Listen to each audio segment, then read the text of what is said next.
light 'em up in the ring, light 'em up, shoot, shine, do your thing, light 'em up in the ring, light 'em up, shoot, shine, do your thing, light 'em up, go dumb, go stupid, yeah, we undefeated, sucker free, we got the seats heated, let's face it, you bout to get a beat down, less talking, let's take it to the streets now, ain't gonna be no rematch, why you wanna fight, touchdown on sight, yeah, turn off the light, oh, turn off the light, let's get it poppin', go dumb.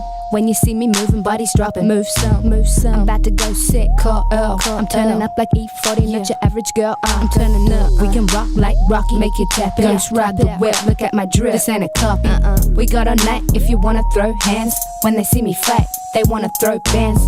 Go dumb, go stupid. Yeah, we undefeated. Sucker free, we got the seats heated. Light 'em up in the ring. Light 'em up. Shoot, shine, do your thing. Light 'em up. Light 'em up in the ring. Light 'em up. Shoot, shine, do your thing. Light 'em up. It's time for the main event. It's the Shoe Shot.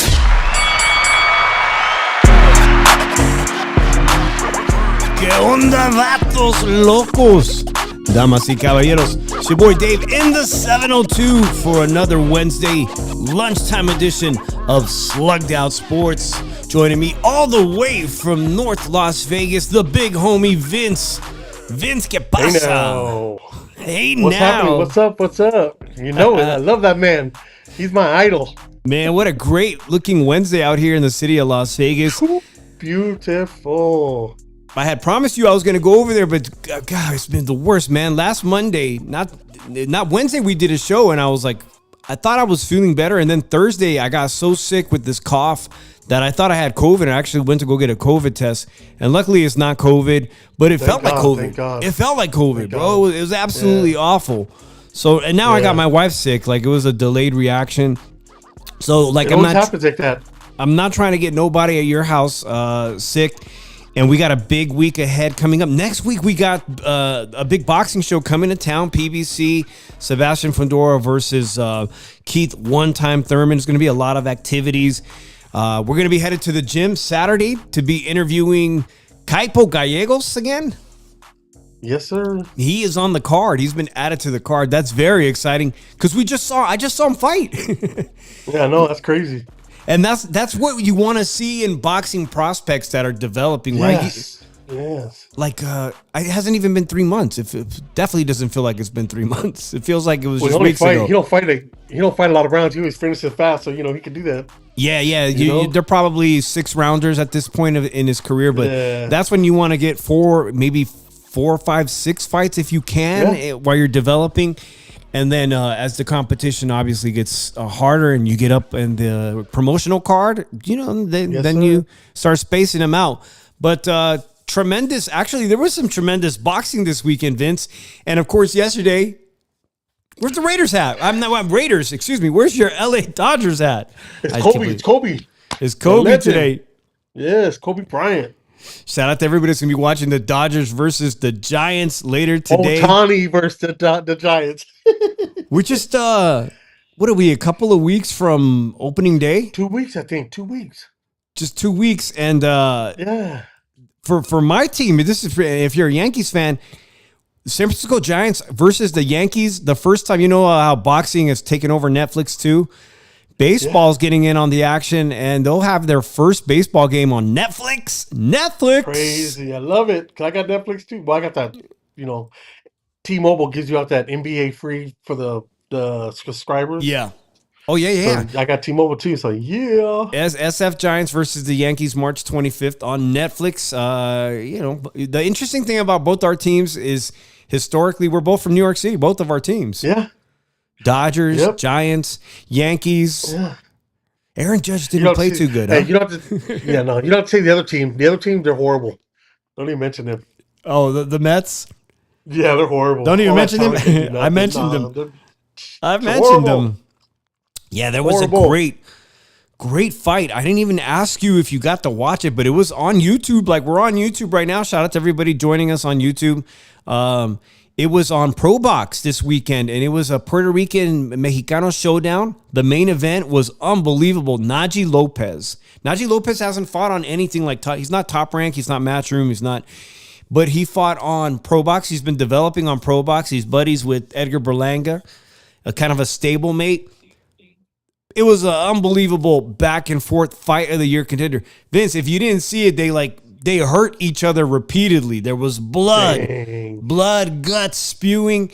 At one point, it looked like the Mexican guy he was the underdog, a guy with a few losses, but he came to win.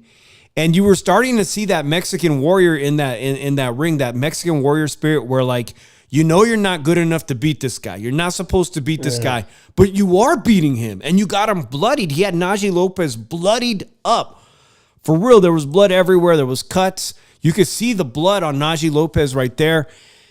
And at one point, I think the 7th round, the Mexican fighter dropped Najee. It looked like he dropped him twice. I think one of them was considered a slip. But I'm like, okay, wow, he really could win this fight. He's turning this fight around, Mexican guy. And then he just gassed out. And bam, Najee Lopez, he had that second wind, that second, third gear that you see in top prize fighters. The kind of stuff you see champions. I think Najee Lopez, he's going to be a champion. But it was fight of the year contender, a lot of back and forth action. I love to see that stuff. Everybody, you go back and watch it on Pro Boxer Free. Type in Najee Lopez, and you'll see why that was an unbelievably great fight, a fight of the year type contender. But I'm going to ask you, Vince, when you're developing fighters and you're the uncle of the Vargas dynasty, do you want to see guys take this kind of punishment before you're a champion? I mean, he took Najee Lopez. It was a lot of punishment. How many fights does he have? I think what's Najee Lopez's? He's still in development. When they're early. Oh, no, not when they're young like that. The thing is, like a Matchenko had like 300 amateur fights, so go for it. Yeah, the fight was incredible. As a fight fan, he's 26 years old, 16-0. He's still in development. He has not fought anybody. Manuel Gallegos was 22 wins, 3 losses for Mexico. He hasn't quite fought any of those light heavyweights that people were going to know, that are going to recognize. He's not in the Dmitry Bivol, Baturbiev, David Benavidez. He hasn't had anybody like that yet. So do you want him to keep having these kind of fights before he gets to that level? That weight class is hard, man. I would say no. I would wait a little. Even you got. I would wait a while. If I'm like my son, or if they would take my advice, I would wait like maybe 2 more fights. Yeah, well, this fight was kind of fight that, unfortunately, if it was for like a vacant world title, it would have been perfect. It'd have been exciting, but you can't have too many of these fights before you get to the really big names in the division. But I think he's, as the division thins out, stands at 6'2". This guy from, he's a stablemate, like I said, of Edgar Berlanga. I think he has a really good chance of becoming a world champion, and just hopefully none of these fights are going to be that brutal. Shout out to Las Colecciones de Gael 7. And shout out to everybody out there joining us. So that was my opinion, fight of the year type stuff. I didn't watch it. Then you had Golden Boy. Did you get to catch the Golden Boy show? I was kind of disappointed because I want to see La Manasa fight, but I guess they canceled it. Which fight? Manasa, Capatillo's son. Oh, he was on there? He was supposed to be on there. Yeah, but I don't know what they say, but I think they said because it's too young. I don't know. Hey, if I'm seeing you on my Instagram. Vince temporarily disappeared, but Vince, call right back. I'll add you on, guys. Actually, you just muted yourself, Vince. If you could hear me, he muted himself temporarily.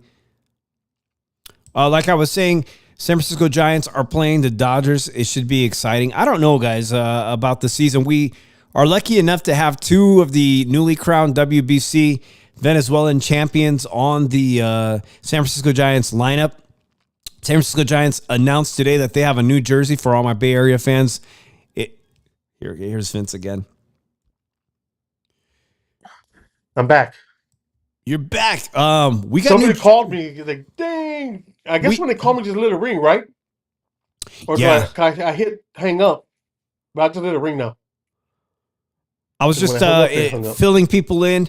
Shout out to Alex in the chat. We got new jerseys on my team, man. San Francisco Giants announced this new Gigantes jersey, just like Los Doyers jersey. I got to get this. The only thing I don't... No, you got to get a Dodger jersey. You want to be a winner. Gigantes. Look at that. It even has a little bit of that Aztec embroidery, a little bit of that Mayan flair. And I was just saying that the Giants had 3 coaches on Team Italy. Team Italy had 3 San Francisco Giants coaches, but 2 players that actually from Venezuela, Luis Arraez, who just joined the San Francisco Giants. He had some very crucial hits in the last 2 games, and Jose Buto. But Luis Arraez, I'm excited as a Giants fan to have him on the roster and see if they make an impact to your team that makes everybody's going to wonder if you guys are going to three-peat. Of course. I hear the fat lady singing already. It's not over till the fat lady sings. I hear her singing with the trumpet guy coming from the Mets. Oh my God. Yeah, I mean, we can get all the players we want. But you know what's interesting to me about the World Baseball Classic was the fact that Japan, who already has won this thing since its inception 3 times. Yeah. They and with Otani, how they didn't make it to the... He didn't get a pitch at all. Just bat. That's it. Dodgers said nope. I mean, maybe that's it. But Japan failed to meet my expectations. Italy exceeded my expectations, man. I felt like Italy almost had the U.S. And could have made the finals. So Venezuela wins for the first time. They make history. It was an incredible game. I'm curious how many millions of people they're going to find out watched it yesterday. It was on regular Fox TV. Yeah, I know. And how many were disappointed like me? It was a good game. Disappointed. It was. Big shout out to Las Vegas's was it Harper? What's his name? Yes, Bryce Harper. Bryce Harper came in clutch, man. I had been listening to the announcers say that he had not he wasn't happy about how he had been hitting the ball in the WBC. He spent 90 minutes before yesterday's game taking extra batting practice, and boy, did it pay off. He found his groove, and he tied the game. And I thought, okay, we got a real game now, 2-2. He came in clutch. He hit that home run, and he's a Las Vegas native. Yeah, and the funny thing is my wife went to school with his mom and dad from elementary to J.D. Smith to Rancho High School in North Las Vegas. So they are diehard Las Vegans. Wow. Rancho Rams. Yep. Bryce Harper, the pride of Las Vegas baseball. Yes. It's known as a fight town, but hey, we've got one of the best players in baseball. Yes, we do. Maybe he should have been the team captain. You were saying today you were kind of disappointed with Aaron Judge's performance. That boy choked, man. The lights hit him and he just choked. He did a home run, threw up that bomb at third. But yeah, that was it. That defensive play, that was like the highlight of his entire series in the WBC. So as I said, shout out to Bryce Harper. He made the game competitive. He's obviously a legend here in Las Vegas for baseball. Yes.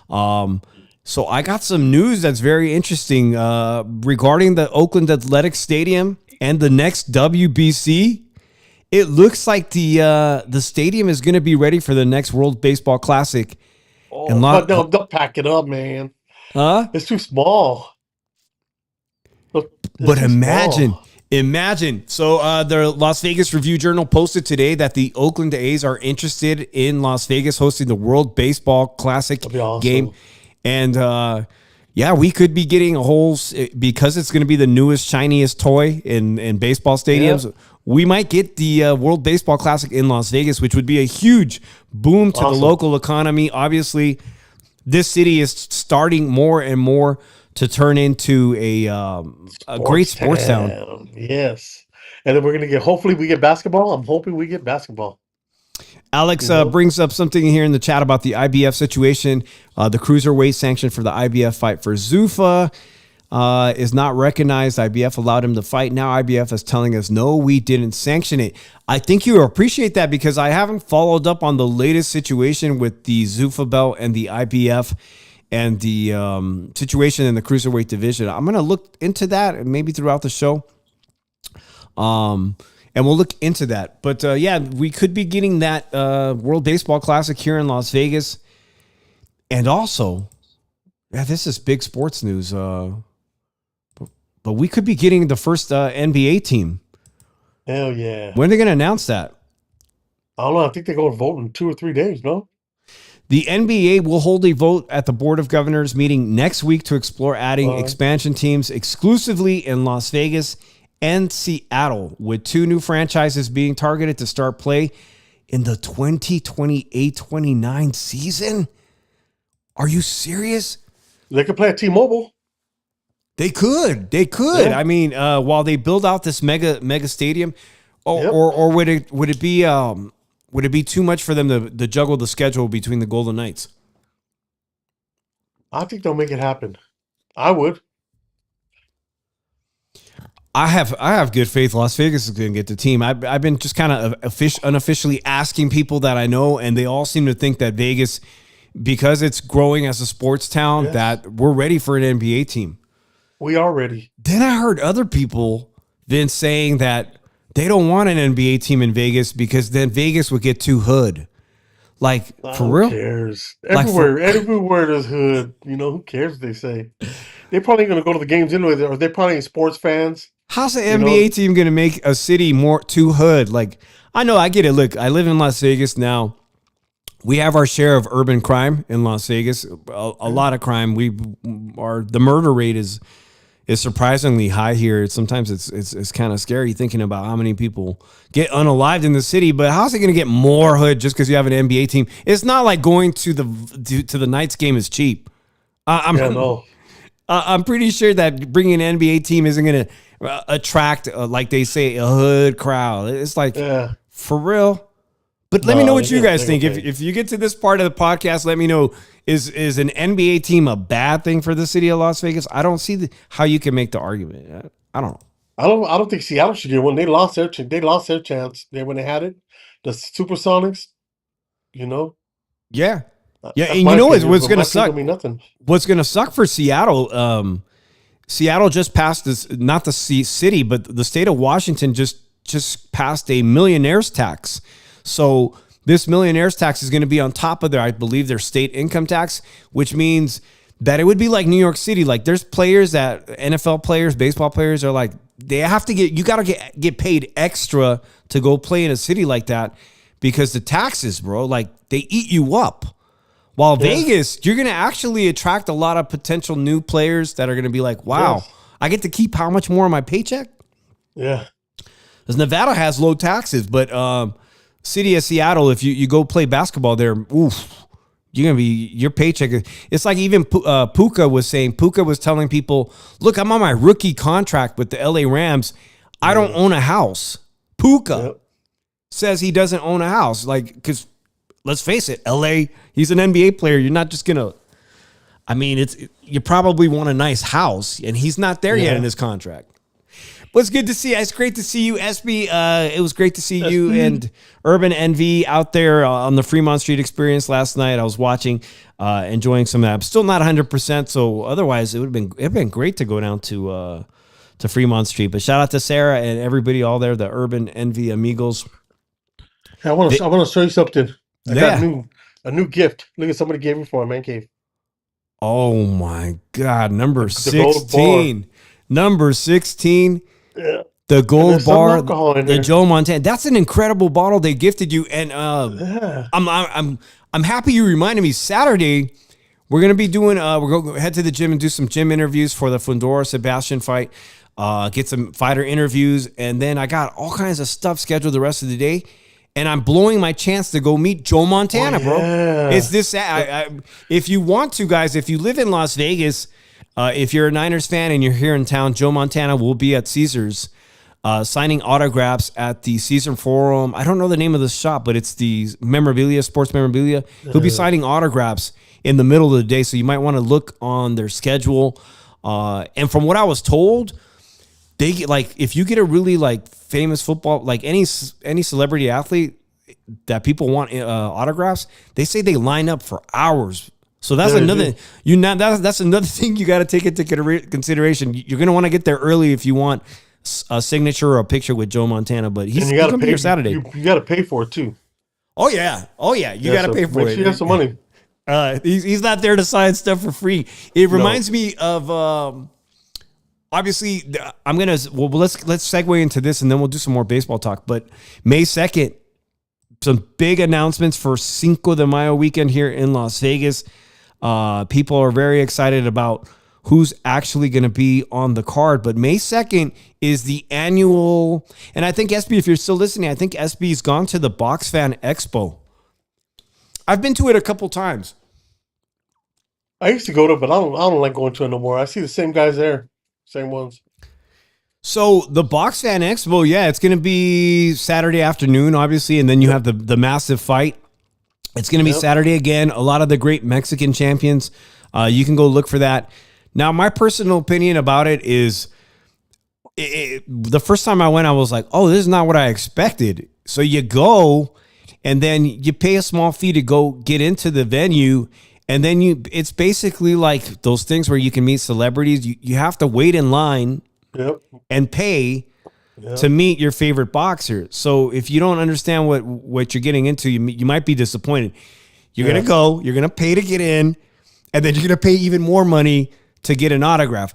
Now, my good friend Fonzie in the chat, Fonzie, he's probably going to come to the fight next week, but Fonzie loves it. See, Fonzie's different. He has a lot of collectibles, and he doesn't care. If he wants a signature or a boxing glove by one of he's going to pay for it. He don't care. Yeah. And he walked out with a bunch of stuff, man.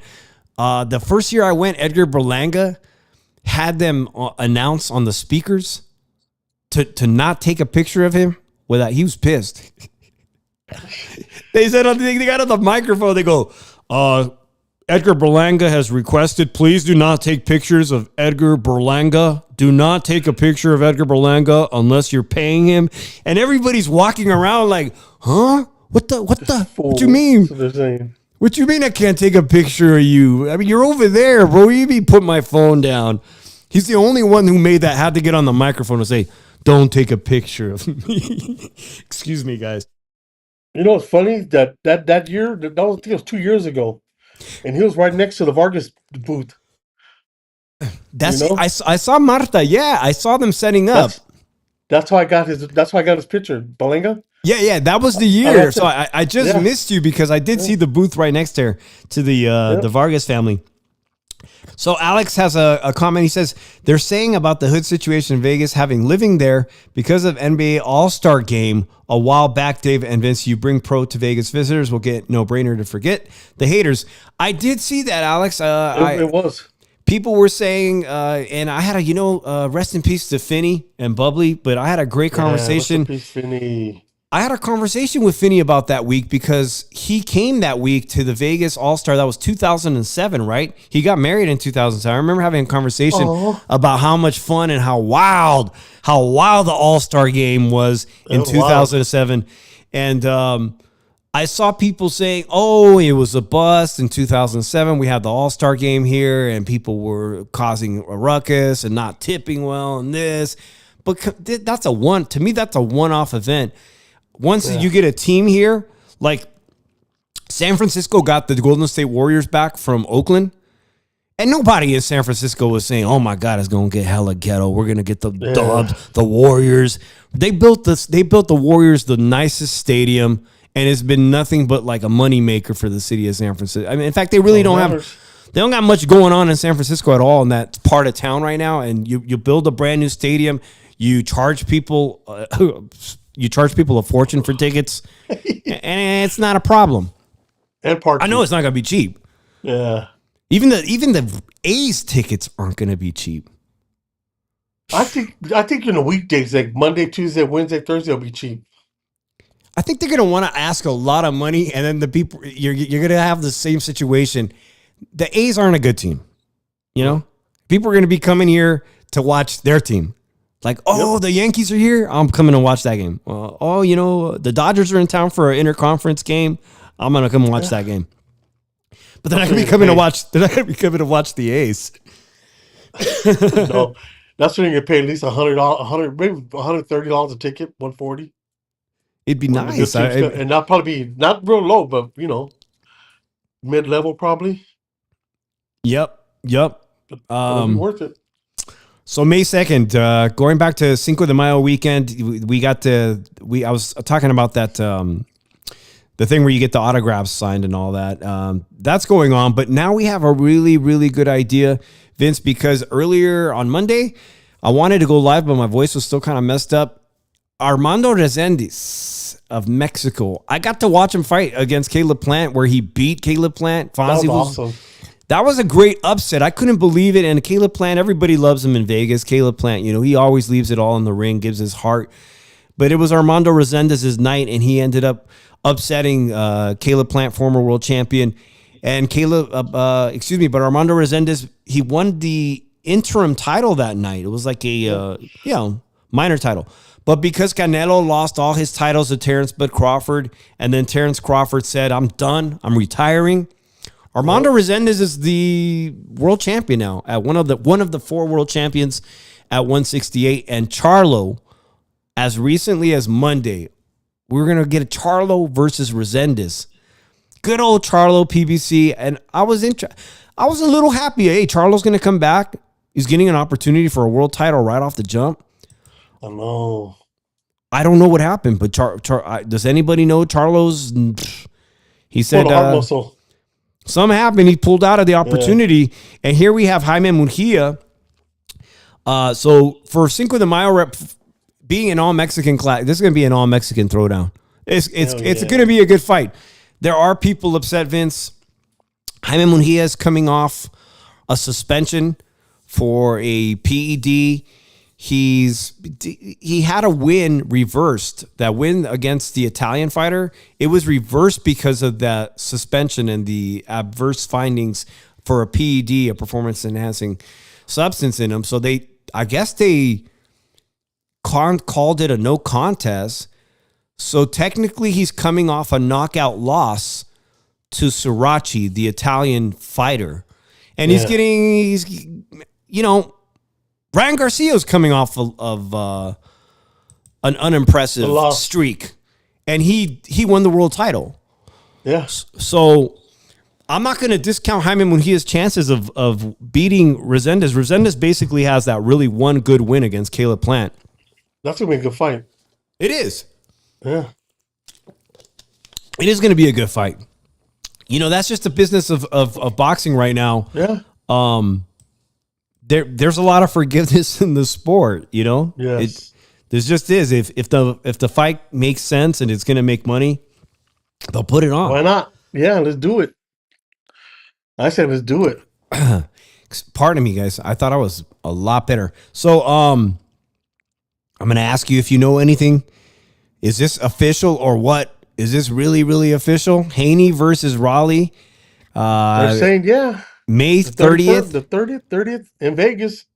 This is going to be, so we're going to have 2 massive fights in May. We're going to have Cinco de Mayo, and then at the end of the month, Raleigh Rolando Romero, the WBA welterweight champion, versus Devin Haney, which I don't know which title he has, but he's a welterweight champ too. He's just coming off at a very impressive win. Raleigh coming off his own victory, winning his titles now. A unification. This one's going to be exciting. I don't care. A lot of people are making videos right now as we speak saying, does Raleigh have the technical boxing, is he good enough technically to outbox Devin Haney? And the answer is what, Vince? Yes, because he's probably shocked. He's probably working on jabs and doing all the good stuff like you're supposed to do. All you do is catch him once, because you already see Ryan caught that boy like a little kid stealing in a liquor store, and Rollins could do the same without that hook. Yeah, that's the thing is Devin Haney a more skilled boxer?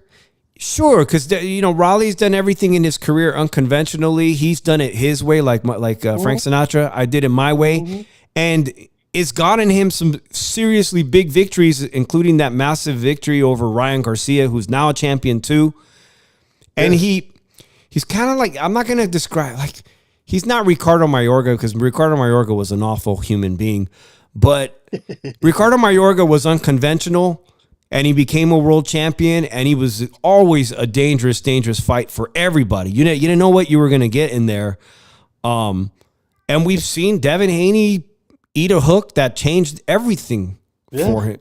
Remember, when he fought in New York, it was horrible. He looked like he was scared.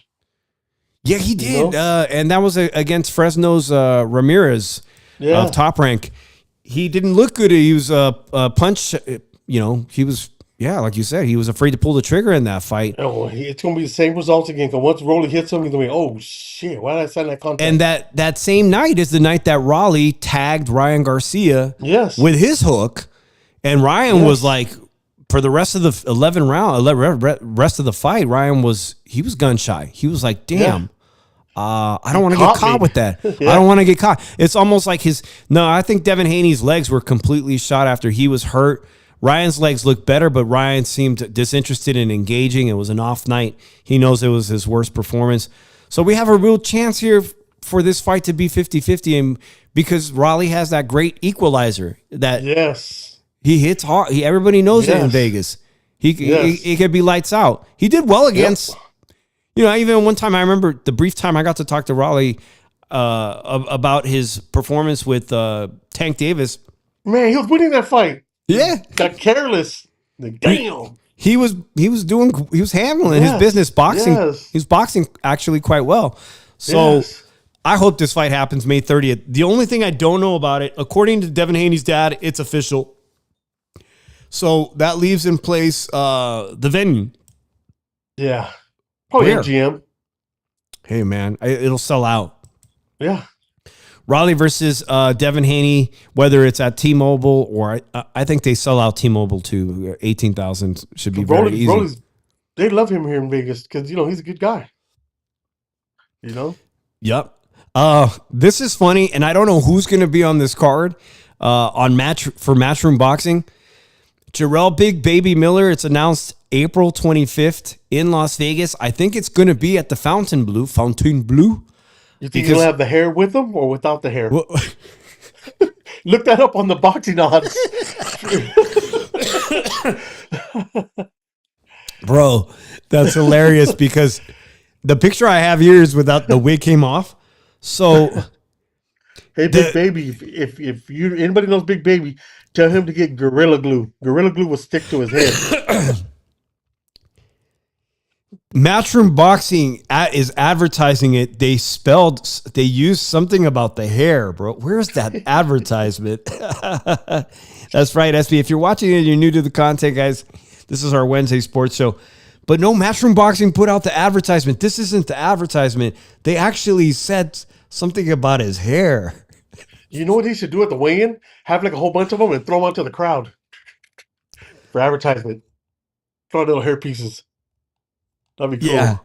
Yeah. Will he wear it again? I'll say go for it, man. Go for it. I say fight like that. Look, I thought it was a crown. Fight like that. Who cares? Who cares if you're bald? Everybody goes bald. So that's coming up in April. Wow. That's good. Yep. So I put it in the thumbnail. I guess we'll finally get to it, guys. But this is massive news. Your nephew, Emiliano Vargas, is in New York City. He was there this morning, enjoying New York City. I hope the weather's great out there. But Bob Arum, finally, we have the news. It kind of leaked on Monday. Yeah. Ring Magazine tried to put it out first. Ring Magazine has nothing to do with Top Rank anymore, or never did. It was once Ring Magazine was owned by Oscar de la Hoya. He sold it to Turki Al-Sheikh. And they tried to leak it, and then you started seeing some boxing writers saying, no. There's supposed to be an announcement. Let's not say anything. Take the story back. But reportedly, I was telling you earlier, Vince, that Ring Magazine tried to say that it was a deal for only $1 million per fight card. Yeah. And that's not going to fly because they've got some world champions on there, including, I guess, Teofimo might still be on the roster. But, Xander Zayas is probably approaching, now that he has 2 titles, he's $1 million a fight fighter. Easy. Yeah. Easy. He deserves it. Yeah, he's got 2 titles. If you don't get it, you better go somewhere else to go get it. Abdullah Mason, a champion. Keyshawn Davis was a champion at 135. Hey, did you see Keyshawn wants to fight Abdullah? He got in his face and said, make the fight happen. I did Keyshawn see that. Keyshawn wants everybody. I respect that from Keyshawn. He ain't afraid of nothing. He wants that smoke.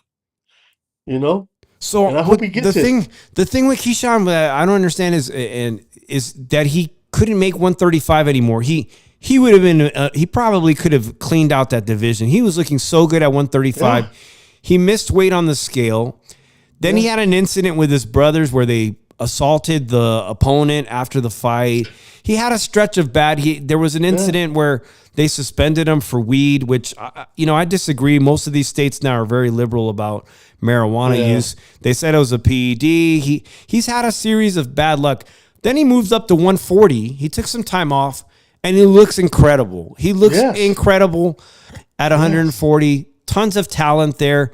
It's like he could start fighting all the champs at that division and make an impact. So I don't understand why he would. It looked like he scared Abdullah Mason in that video. It looked like Abdullah was scared. Abdullah's 21, right? He's a baby. Yeah. Is he the same age as Emiliano? That's the fight I like to see later on down the road, Abdullah and Emmy. Well, I think the three fighters at the top, at some point being with Top Rank, it's all a lot of people are always in the comments on social media are like, fight Abdullah. They'll tell Emiliano fight Abdullah, but I think Abdullah's the 135 champ. Emmy's fighting at 140 now, right? Yes. So you guys got to lay off, man. Nobody's going to lose weight, go down when your body is growing, you're filling out. It's not going to happen, guys. That's funny. Including Xander. How the fans act like they know everything. They don't know nothing. Like Roger said it best.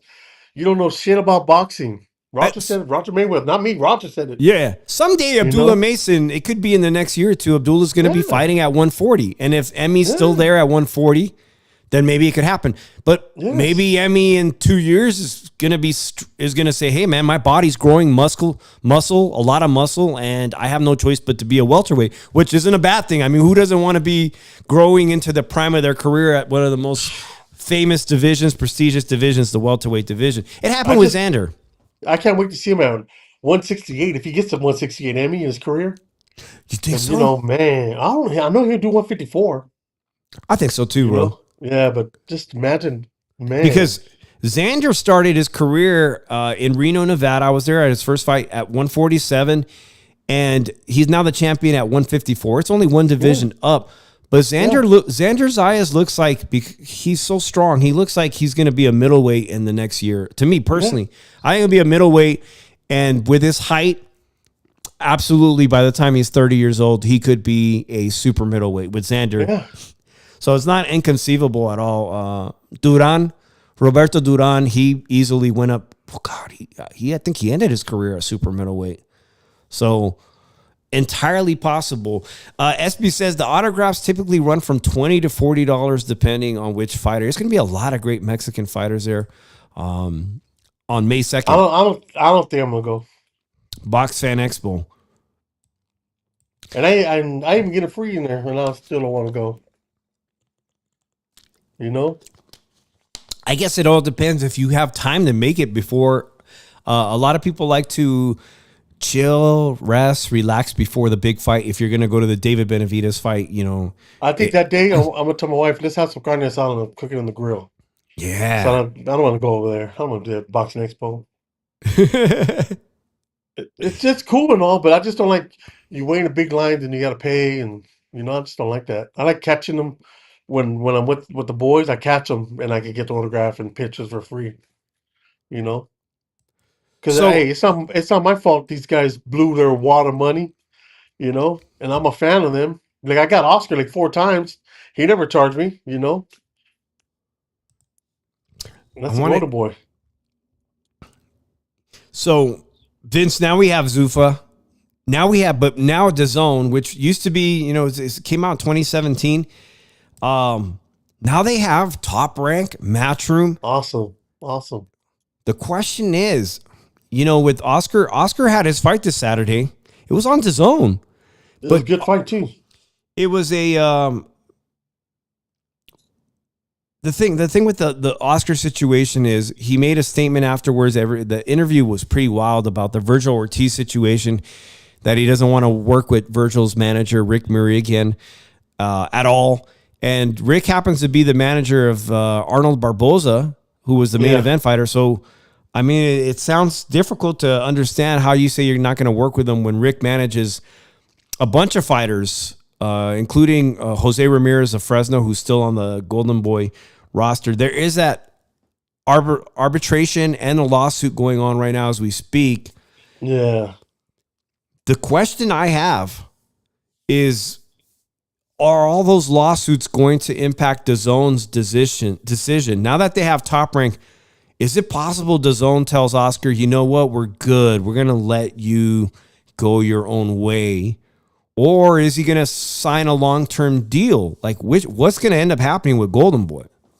Because remember, Golden Boy was the first one. Golden Boy was the first one with DAZN. You know, because remember, he brought Canelo over there.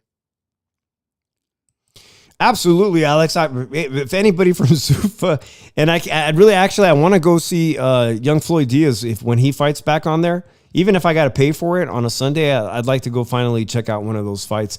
I know that the last card they had was probably the best selling fight they had, the one that had Jayo Pataya. So hopefully the Floyd Diaz fight, the tickets aren't too outrageous. I know that Zuffa, the Apex, they're making room for more seats and maybe nice. So the experience is a little better. But nice. Look, it's a big deal. Top Rank gets a multi-year deal on DAZN. So now the question is, will a lot of boxing fans go back to DAZN and pay the monthly subscription? Because over the years, people have been really vocal about, hey, man, I'm tired of this DAZN. They make me pay for pay-per-views. Yeah. I gotta pay it keeps going up. But we're so close. If PBC leaves Amazon and goes to DAZN, then everybody could conceivably be under that one roof at DAZN. That'd be awesome if that happens. What do you guys think about that? This is a big deal. Look, I'm happy for Top Rank. I've been really frustrated that, they weren't on ESPN up until I'm still subscribed to ESPN. Now I'm canceling that. I mean, obviously I should have canceled it a while back. But they have no home. No, that's crazy. All of those promoters get under one roof. Then I think the whole thing with Zuffa where they're saying, oh, yeah, boxing fans are tired of the sanctioning bodies. They're tired of 4 different belts. But I think they got a really good chance of making Zuffa the small player. If they're all at DAZN and all of a sudden DAZN's like, hey, we're the boss of all of you guys. We'd like to see Emiliano fight somebody from Matchroom Boxing. It's already not going to be a problem because we saw Top Rank and Matchroom Boxing work together just in Phoenix just a few weeks ago. Yeah. But if PBC was there and PBC had a new star fighter in his weight class, and now it's like, now they can say, hey, we'd like to see this fight happen. Make it happen, guys. Yeah. We're the ones paying the bills. That's how it usually works, And what if they PBC? I wonder when they fight on Amazon or DAZN. Like back in the day with HBO and Showtime. I wish they would have never left. Alex Tomlin says Ali Act wants to be remodified. If it passes by the Senate, it will hurt small promoters and small fights. Your thoughts? It is going to hurt and you know what? After this, guys, if you guys want to go listen to an interesting podcast, my boy Lucas Cattell of BoxingScene.com, he's doing a show on his channel, I think now, about small club shows, small promoters, and in Northern California, Lukey, he specialized in that, announcing small club shows. I missed him personally, and you're right. Some of the stuff in that new Ali Act that they're going to reform could hurt the smallest club promoters. And Vince, because we're in Vegas, but a lot of the times the youngest fighters, they have to do small shows. You gotta, they have no choice. You got no choice. You gotta get your feet wet in the small shows, whether like the small little casinos, and in California it'd be at the Indian casinos. In Northern California, we also do Indian casino shows. Or Mexico. Or Tijuana. Yeah. Tijuana. We'll go over there. Southern California for a long time. The announcer for the announcer for Golden Boy, one of the announcers, what's his name, man? He's the main announcer. I love the guy, actually. He's a great guy. He used to always give me shout outs. Thompson Boxing was this really, really good small promoter, and a lot of people that were like Josecito Lopez, a lot of fighters, Timothy Bradley. They came out of Thompson Boxing, which was basically an LA small club show that would perform in hotels. Bro, like they had legitimate world champions come out of Thompson Boxing. And you're absolutely right, Alex. It's very concerning that those kind of small promoters might get shut out of the business.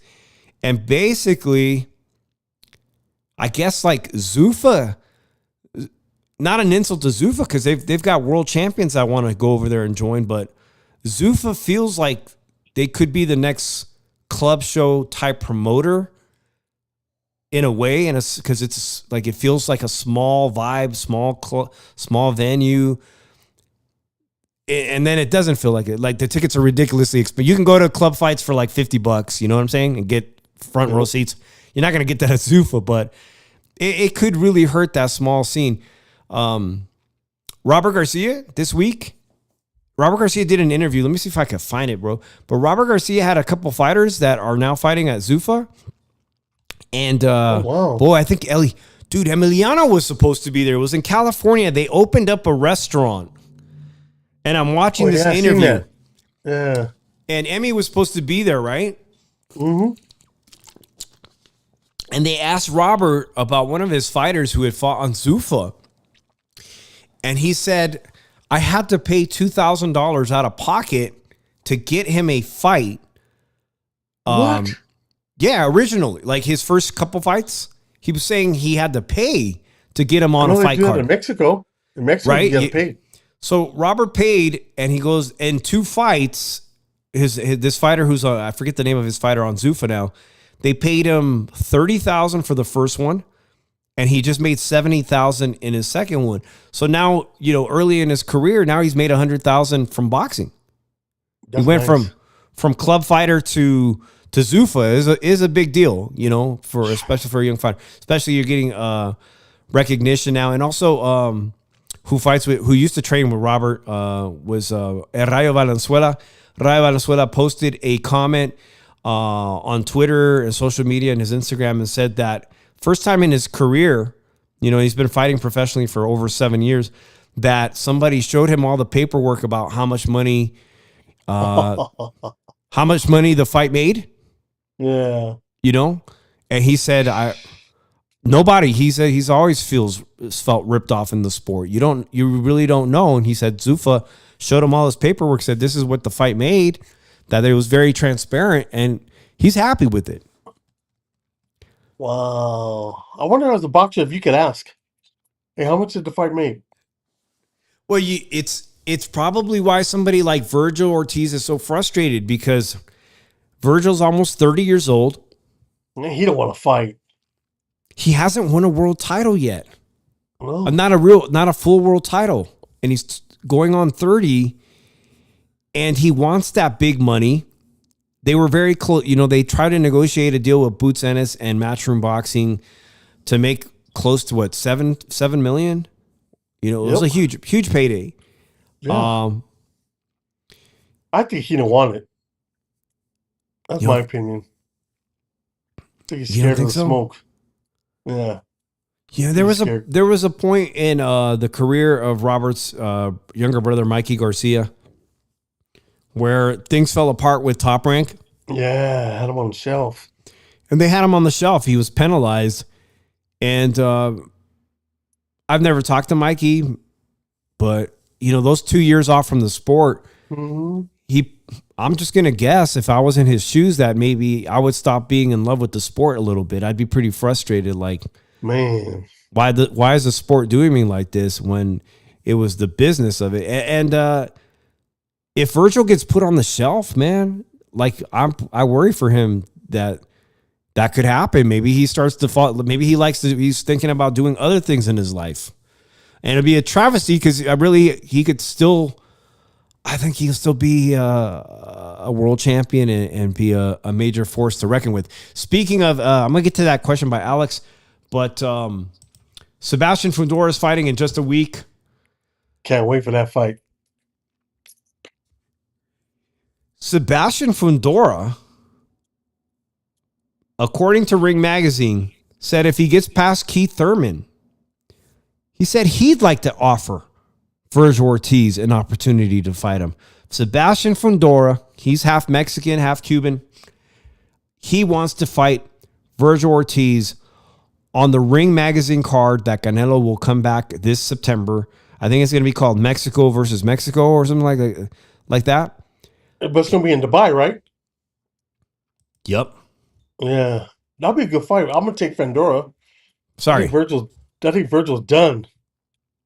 It's Mexico versus the world. Sebastian Fundora told that if he gets past Keith Thurman on March 28th, he would like to fight Virgil Ortiz. He won't get past him. He won't get past Thurman. Yeah. Hey, by the way, I'm not sure if you saw Gabriela Fundora on that Golden Boy card. She's badass. She's undisputed. I've met her in person. She's a great interview. She's ridiculously talented. I'm not even gonna excuse me, guys. She's a champion at 112, undisputed, right? And earlier last week, she made a statement that kind of got some people a little upset. I didn't like hearing what I heard. She was saying, because she came in at 110 pounds, I think on Friday, that she could easily make 108 pounds. She, to me, in my opinion, she doesn't have any competition at 112. There's not a single woman that's going to beat her at 112. And the idea of her losing even more weight to and she's a tall girl, almost 5'9". Like the idea of her melting down to fighting a girl that's 108 pounds is she's already getting accused of being a weight bully by a lot of boxing pundits. Yeah. Why lose even more? I know maybe if your body could do it, who cares? It's probably not healthy. So now there's a Japanese champion at 115, Vince, and now she's saying after the fight, after the performance, she destroyed the girl that she fought, 43-year-old opponent. There's nobody for her to fight at 112. Nobody. Now she's saying, okay, maybe I will move up to 115. That Japanese girl has a title, and I'm happy to hear that, Vince, because Gabriela, she's so tall and such a badass boxer.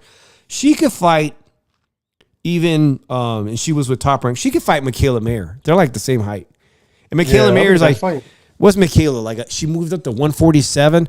That's a lot of weight. You don't want to put on that kind of weight unnaturally or anything, but it'll take her a while to get up there.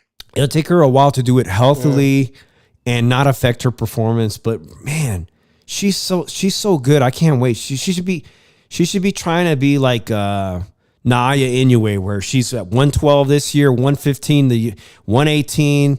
I mean, and then just make a jump to where all the girls are at. If all the top women fighters are at 130 pounds, just go there. Jump from 122 to 130. That'd be awesome. Can you imagine them go undisputed on each weight class all the way up? Which is what the great Serrano, great Puerto Rican fighter. She's championing over 5 divisions. She's crazy. Gabriela can do it too. She's going to be able to do it. And maybe she might want to try to fight Serrano before Serrano retires from boxing. Speaking of Michaela Mayer, surprising news, guys. This is surprising news because we talked about the Top Rank. Top Rank left ESPN. ESPN decided not to renew their deal with Top Rank, but Jake Paul got an ESPN deal. Yeah, crazy, huh? For MVP. I'm not sure if it's just women's boxing, but women's boxing is coming to ESPN. They like what he's been doing, and Michaela Mayer's left Top Rank. She's a free agent, and she signed with Jake Paul, who seems to have all the top women's boxers now. She'll still be smart. He's a smart guy. People talk bad about him, but look at him. It's pretty wild. Pretty wild. By the way, Alex wanted to ask Dave and Vince, will USA baseball coach be back or will they get a big name? Vince. I heard Dave Roberts wants to be the next coach. He threw his name out there. I hope so. I'm not a Dave Roberts fan, but he's doing his thing because he goes by analytic. I like going by the game. How we brought up. Not looking at the things. Oh, go move to the left, move to the right. The coach tells you, hey, move. But they go by the little cards now. But Dave Roberts wants to do it, and I hope he does it because they should have won that damn game. That's Yeah, all I'm gonna say. they blundered one. The one game against Italy, the coaching decisions that he made definitely had an impact on that. But Horrible. tip my hat off to Team Italy. They had a great team they put Badass. together. I have respect for that team now. Team Italy exceeded their expectations. I didn't tell you about this guy, man. This was the pitcher I was trying to. I thought he was on Team USA. No, I forgot. But Michael Lorenzen, who's known to Philadelphia fans, shout out to Drew out there. He was a Phillies, and he pitched a no hitter as a Phillies. I thought, and he blew the last game he was in, but I thought he did fairly well for Team Italy in the World Baseball Classic. So Michael Lorenzen from Anaheim, California, his brother was drafted to the Dodgers first. So his brother was a Dodgers, joined the organization Dodgers. He is a devout Christian, and his story is so interesting, Vince, because his family, his mom and dad, he talked about all the domestic violence that he grew up with, and alcoholism, and unfortunately the drug abuse that his parents had, and they had it pretty rough. But even as rough as he had it, with Christ and his faith, him and his brother got signed to Major League Baseball teams, man. He said he had it really, really bad. He's talked about his story. And what's most interesting about Michael Lorenzen, to me, his mom is full-blooded Chicana, Mexican-American. So he's half Italian, half Mexican. And he said that he was waiting for Mexico to call him because he was going to play. He said if Mexico had called him, he would have easily have played for Team Mexico too. And you wouldn't know it. There were so many team players this year that there was 2 Venezuelans on Team Italy. D'Orozio is born in Caracas, and he was on Team Italy. There's a lot of players that are of mixed race. You know what I'm saying? Yeah. Lorenzen being one. Manny Ramirez's son. You know, He played for Brazil. It's like if we always talk about, we always bring up, there's a lot of fighters, you know, obviously like David Benavidez is half he's half Mexican, but he identifies as the Mexican monster. But if Ecuador was calling him to represent them in the Olympics, maybe he'd say, yeah, you know, sure. Of course. I would. If whoever called me, I would. You know? You know? But it's just like that. There's a lot of players that were of mixed race in this World Baseball Classic, and it made it very interesting. And they definitely, I agree with you, Vince. They need a new coach next time around. Horrible. Team USA, they need to get a new coach. Yeah. Alex asked, which one's harder, softball or baseball? It depends on what position you play. Because if you're a pitcher and you got like a 6'5" guy going middle on you, it's hard to get out of the way, and it hurts. That ball, I used to pitch. I got hit in the leg, the ankle. I thought I broke my ankle one time. Oof. And then one time my friend was playing at Sunset Park, and he pitched against Jose Canseco. I was like, oh, dude, if he hits you, you're dead. But Jose has back control. A lot of these guys have back control, so Jose just launched it to the trees. But then when you go watch softball on Saturdays on tournament time, they go dead red up the middle, and that's why you see them wear shin guards, the helmet, because they go dead red. And that's messed up. You know, you're out there to have fun, not kill your pitch, kill the person. Is Jose I would say, yeah, he's still playing softball. Is he still here in Vegas? I think so, and I'll find out because he plays in the senior league out here. And man, he hit some bombs. Talking about what the hell. And I took a picture with him when I met him one time. I should have got his autograph, but I was like too nervous because he's one of my favorite players growing up. Because he did bombs. Oh yeah. And they say chicks dig the long ball. I like seeing bombs, you know. And then when I seen him, like, oh my god, look how big he is. Like, I was like so intimidated by him. But boxers, I could walk up to a boxer, hey, I'm a him. Like, oh my gosh. And Jose even got in the ring a few times, and so last time I had a friend from the Howard Stern show. I told you I used to be very close with High Pitch Eric, but High Pitch Eric went over to his car wash and harassed Jose and hanging out with Jose. I guess Jose Canseco was a big Howard Stern fan. And everybody was Howard. They were hanging out at his car wash, but I guess the car wash is now gone. But yeah, it's gone. A lot of people used to tell me, "Oh, you could just go get your car wash. He might be there. You can go, hang out." He used to do a podcast out of there too. Hang out with Jose. Is that probably why? That's probably why my friend went and harassed him over there. That's Just get on his podcast. Dude. Yeah. That's the golden era of steroid era of baseball, man. I never Gotta seen so many. Hey, these were some of the best players from the tournament. Catcher Austin Wells, Dominican Republic. Luis Arraez, I just mentioned him. He'll be on the Giants team. Bryce Turang, second base. Mikhail Garcia, Venezuela. Ezequiel Tovar, shortstop. Roman Anthony, he had some great home runs. Fernando Tatis, also amazing home runs. Dante Nori, that's Team Italy. Shohei Ohtani, Japan. Paul Skeens, man, and Logan Webb. Logan Webb, pitcher for the San Francisco Giants, also representing. I'm excited about what he's going to do this year. But Paul Skeens, I think this is my favorite pitcher of the entire World Baseball Classic, man. He's a beast, 6'5". He's a monster. Man, yeah. He probably could have been a quarterback. And I seen video of him warming up. And they say he uses a lot of quarterback exercises they do in the NFL to get himself warmed up. And when you look at his frame, and you can see he probably could have been a quarterback, 6'5". He made A-Rod look small, and A-Rod used to look big back in the day. You know? Indeed, man. Yeah. If you guys are new to the show, please consider subscribing. I'm going to tag at Slugged Out Sports. We're going to post the show later today on Slugged Out Sports' channel. Excuse me. Whoa, I'm still congested, bro.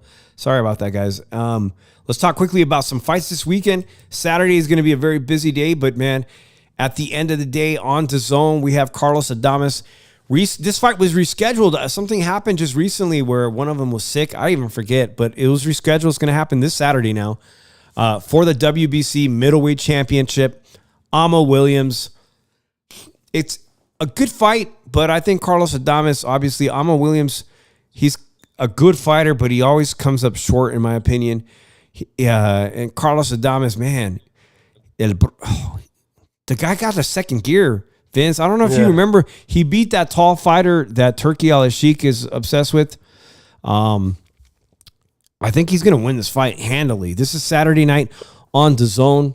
And then we got another fight, bro. San Bernardino. And San Bernardino's having boxing? Nice. Everybody's headed out to San Bernardino. A lot of the boxing podcasters are headed out there. I bet it's going to be a hot weekend. Pro Box TV, YouTube, I just mentioned it at the beginning of the show. They had Fight of the Year contender Najee Lopez.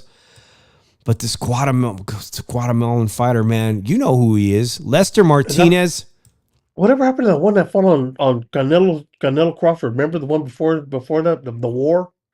Those two guys that fought it out? Yeah, that's Lester Martinez or the French. Both. It don't matter. I can't wait for that fight. Oh, my God. They need that rematch as soon as possible. That's bad. So that fight ended in a draw, right? Yeah. They should have ran it back 3 months after. That's what sucks, bro. Okay, so the other fighter I think was elevated to world champion. Somehow they gifted him a freaking title. Meanwhile, I think Lester Martinez kind of edged that fight. It was a fight of the year. It was absolutely a fight of the year type contender. It was the fight right before Fernando Jr., right? Yeah. Yeah. Fernando was the co-main in that Canelo fight.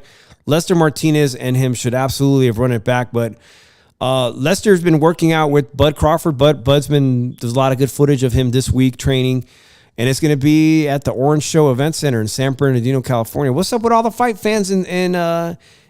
I hope they all show up. For reals. Should be a really interesting fight. Super middleweight interim. WBC super middleweight interim title. Man, you're going to see Lester Martinez is probably going to be mad, bro. He's probably going to put the hurting on this guy. Yeah, I hope Emmanuel Alim shows up to fight. I mean, I don't know much about him, but I would favor, like, Lester Martinez is a top super middleweight. If he fought Armando Resendiz on the Cinco de Mayo card, he'd snatch that title. Yeah. I'm saying this is me. If he fought Jaime Munguia, he probably stopped Jaime Munguia, in my opinion. The way he fought, oh hell yeah. But instead, he's on Pro Box, which is no diss. Pro Box can make you can get some huge fights. Obviously, I would just love to see Lester Martinez on a bigger stage by the end of the year. Maybe those two guys will rematch by the end of 2026. That's in the weight class Caleb Plant, huh? Yeah, Caleb. Yep. I don't think Plant wants that smoke. There's a lot of guys that I don't think want that smoke. It's including Jaime Munguia. It's not official, but he's in talks with going to Zuffa. Yeah. It might work out for him. What about Canelo? Don't sign him. Don't Canelo have a promotion? He does. Sign him? But how good is Edgar Berlanga? Is he good enough to be a 168 world champion now that Canelo's? Who? But he might be the Zuffa champion. If he goes to Zuffa, it might work out in his favor. Good for. I hope he goes to Zuffa. And he become a champion. He can have Fat Joe with him, rapping him, walking to the arena. That's if Dana lets him. Yeah, Shout out to 1993 Cobra. Let me just double check. What time's the game at tonight? Is it now? No, I don't know. But go watch Otani. I'm checking right now. It started. Oh man. You better watch it right now, guys. I'm sorry, man. I took Vince away from the game. You're good. No, don't worry about it. Dodgers will win either way. It don't matter. It's preseason anyway. It don't count. Man, look at this. 18-8 Dodgers, 16-8 Giants. Like, I can't even have a better preseason than your team. I can't. Even preseason, you're already better. 3-0. Dodgers are in the lead, middle of the sixth inning. Good. So it's all good. It don't matter. It's like this game don't really mean nothing. But it's all good. As long as Otani did good and don't get hurt, that's all that matters.